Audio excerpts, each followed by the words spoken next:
My name is Dr. Sarah Myhill, and I'm here today speaking for Life, the Basic Manual. I want to give you an update on the MAIMES campaign.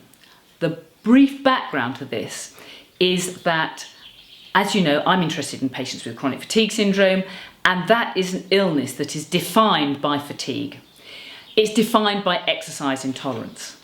In 2011, a group of psychiatrists, including Simon Wessely, Peter White, Michael Sharpe, Trudie Chalder, set up a study called the PACE study, and it was published in The Lancet in 2011.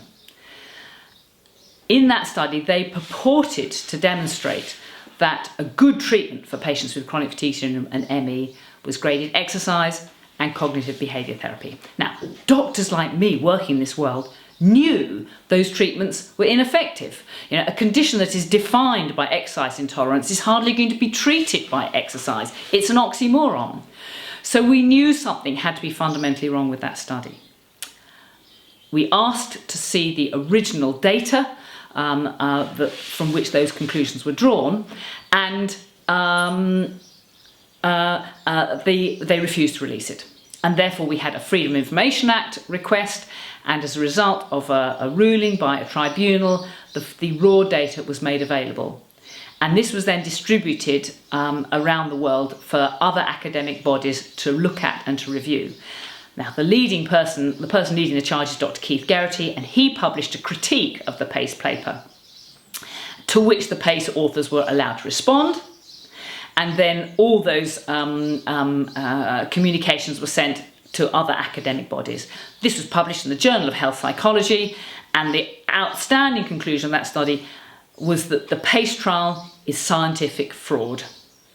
It was set up in such a way that is incompatible with any good science. For example, people were recruited to go in the study, and halfway through they realised they weren't getting where they wanted to be, and therefore they moved the goalposts. They changed the criteria of success. And the result of that was that 13% of people coming into the study had already succeeded before the study even taken place. So that alone should have invalidated the study. As the study was being done, patients were bombarded by information sheets from the PACE authors and the organisations saying, you know, this is a highly effective treatment, we expect you to get well. Again, that is completely unacceptable way to conduct a study. And the statistics at the end were fudged in such a way that it looked as if 22% had recovered and 61% and 59% respectively, whether it was grade exercise or cognitive behaviour therapy, had seen substantial improvement. On reanalysing the data, using the proper raw statistics, those figures are greatly reduced to possibly 5% recovered, possibly 22% improved, but in no way reflected the original interpretation of results. Now, the awful thing about the PACE study is that this has been incorporated into NICE guidelines, and as a result of that, people with chronic fatigue syndrome have been told the treatment for this is graded exercise and cognitive behaviour therapy. And what's happened? Many of those people have been made worse, and this is a subject of another paper that's in the pipeline at the moment.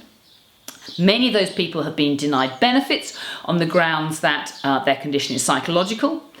And many people I see who have been damaged and have their chronic fatigue syndrome as a result of poisoning, Gulf War syndrome, organophosphate poison farmers, silicone breast implants, or whatever, have been denied compensation, proper compensation or proper pension rights. So this PACE study has been enormously damaging to individual people. And as a result of that, I reported the authors of PACE to the General Medical Council for scientific fraud and by implication financial fraud, because this study was funded to the tune of £5 million by the Departments of Work and Pension, Department of Health, Scottish Office and so on. The GMC received that complaint in the middle of January.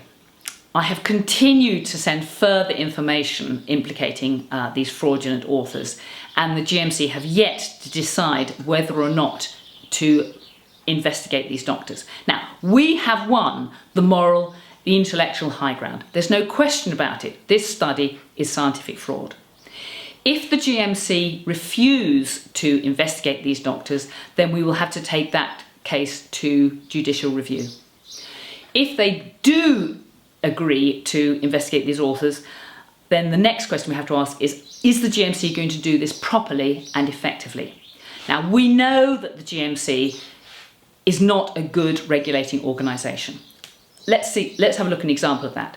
You're probably all aware of the case of Jane Barton recently, who worked at Gosport Hospital and is thought to have been responsible for the death of 656 patients there by overdosing them with morphine.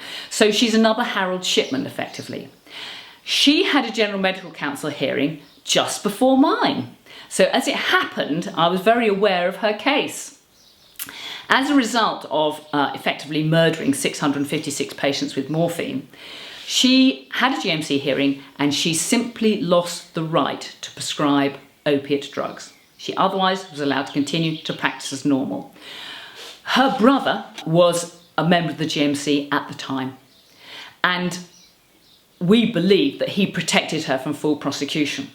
Within a few months of her hearing, I had my hearing. Now, at that time, I was accused of prescribing vitamin B12 injections for patients who suffer from fatigue. Now, vitamin B, and of course I did prescribe vitamin B12 injections to patients with fatigue, and I also advocated other therapies. And these therapies were considered not conventional, and therefore maybe I was misleading patients. And as a result of that hearing, I lost my right to prescribe all prescription medication, not just vitamin B12.